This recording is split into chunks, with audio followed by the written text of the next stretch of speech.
Prices. I'm your host, Katie Talati, Director of Research at Arca. For those joining us for the first time, I'm responsible for analyzing and identifying digital asset and blockchain opportunities for Arca's funds. As part of our research, my team and I examine token prices and the market events that act as catalysts for price change. Based on our research and market events over the past week, here are some notable token price moves and what we think drove these moves. As a reminder, this commentary is not intended to be investment advice, investment research, or an investment recommendation. Please consult your investment professional for your own circumstances. All right, everyone. It has been a bit of a crazy week. I can't even believe that I had to make a list of all the stuff that happened, and this is in like non-token news. So, over the weekend, Argentina elected a new president who is ultra crypto friendly. Supposedly, he wants to get rid of the peso and put Argentina on Bitcoin as their standard currency. So that could be interesting. Fidelity has filed for an ETH ETF, in addition to a few others. That application is now out there and in process. Two Bitcoin applications were delayed on Friday by the SEC. And earlier over the weekend, there was a hack on Woo Network Exchange, which impacted market makers such as Kronos, where they lost $25 million. CoinDesk was bought from DCG by Bullish Exchange, which was spun out of EOS and Block One. Really interesting to see that. Maybe some of the Gemini customers will finally see a recovery there. And then Kraken has been accused and sued by the SEC for operating an unregistered securities exchange.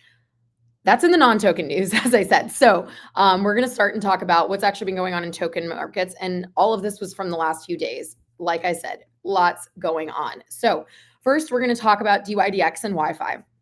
So over the weekend, Yearn Finance, which is a DeFi yield aggregator, they basically saw their price manipulated on DYDX's perpetual exchange. So at the end of last week, open interest on Wi-Fi began increasing from about $800,000 to $67 million for a few days. Since Wi-Fi open interest was higher on DYDX than any other perpetual exchange, the DYDX team tried to increase the Wi-Fi's initial margin ratios, essentially requiring people to deposit more collateral to maintain that long position. Unfortunately, their actions were too slow, and the price of Wi-Fi crashed about 40% on Friday, which wiped out this open interest. But before this happened, a user was able to withdraw USDC from the exchange against this long position. A number of on-chain sleuths tracked the wallets behind this position and found that they belonged to the same user, and believe this same attacker also attempted to use this exploit on Sushi's market a few weeks ago. DYDX claims that this was a targeted attack against them. We also have seen similar attacks in the past. As a result of the attack, $9 million was drained from DYDX's insurance fund. On this note, Wi-Fi is down 30% for the week, and DYDX is down 14%. All right, next up, we're going to talk about Binance. Obviously, this has been the big bombshell of the week, but Binance, the largest crypto exchange out there, has agreed to settle with the DOJ to the tune of $4.3 billion. It's a massive, massive fine. So as part of the settlement, Binance pleaded guilty to violating U.S. anti-money laundering requirements, and Changpeng Zhao, aka CZ as he's known online, pleaded guilty and agreed to step down as CEO of the exchange. Although the market immediately reacted negatively to the news, rumors that Binance was under a DOJ investigation have been circulating for quite some time. I don't know if anybody's been on Twitter. There's been a lot of people who've been like, "Oh, Binance reserves aren't backed," and it's totally fair. Like FTX was barely a year ago. People are very scared about these decentralized exchanges with not that much transparency. Don't necessarily know what's going on inside. And so for months, people have been kind of gathering evidence and pushing theories online that Binance is not fully backed, that they're having solvency issues, all these things. And that's been, so it's not surprising that this news came out. And actually, if anything, the market was kind of waiting for it. Binance has been the only big exchange that was not charged officially, or that has settled, or that has kind of gone through this process.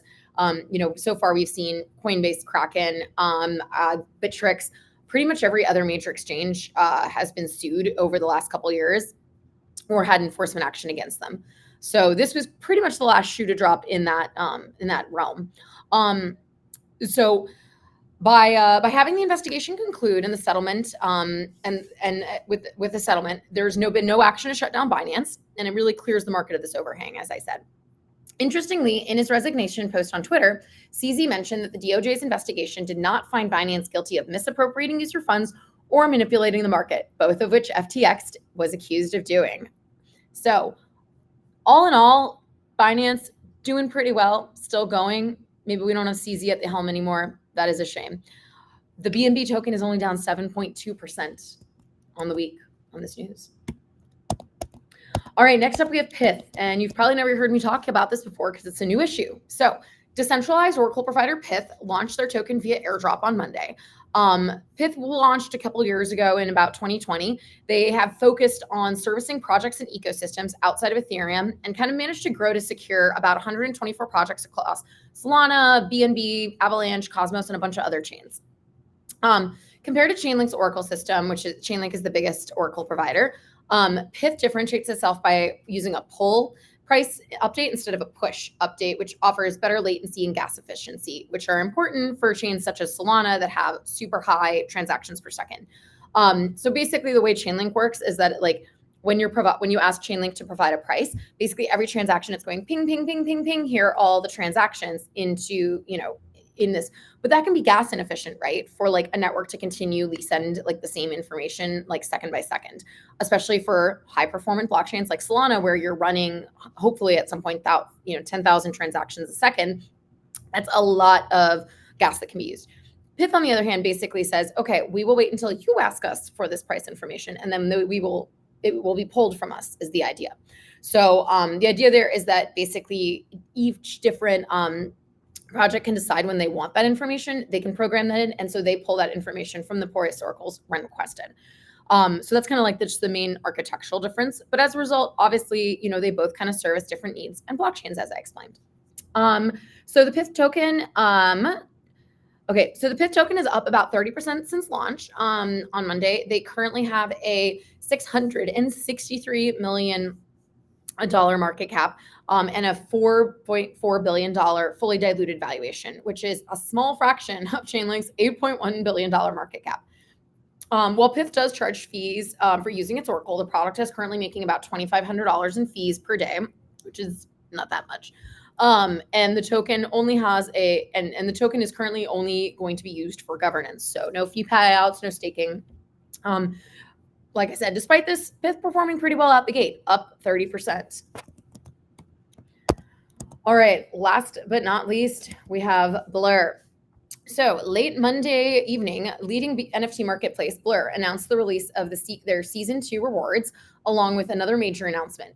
In addition, the founder of Blur, known online as Pac-Man, announced his newest initiative, Blast, a layer 2 which offers native yield generation and aims to solve for inefficient gas fees that users rack up by trading NFTs on L1s.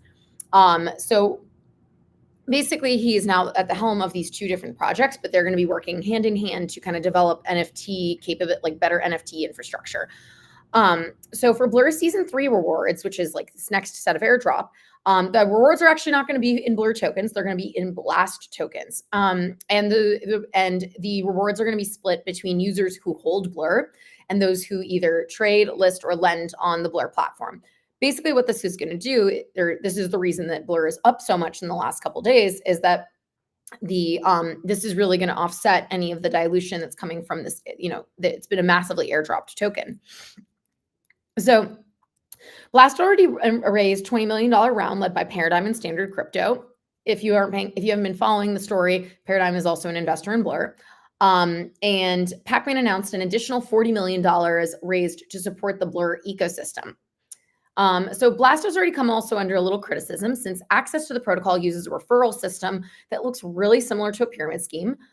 Basically, the more people you invite, the more people they invite, the more rewards you get. Sounds a little like a pyramid scheme. Additionally, if you are bridging assets to Blast, the bridge is one way and users are not able to remove those assets until February, supposedly. There's also been some additional security concerns that the L2 is currently just a multi-sig wallet controlled by 5 individuals. Even though that's the case, there's about like $135 million of TVL in there already. But anyway, Blur has been blasting off this week, no pun intended. It's up 36% on the week. All right, I'm glad I got through all that. But that's all we have for this week. I hope you guys enjoyed our insights. Happy Thanksgiving. Tune in here again next Wednesday to hear what's driving token prices.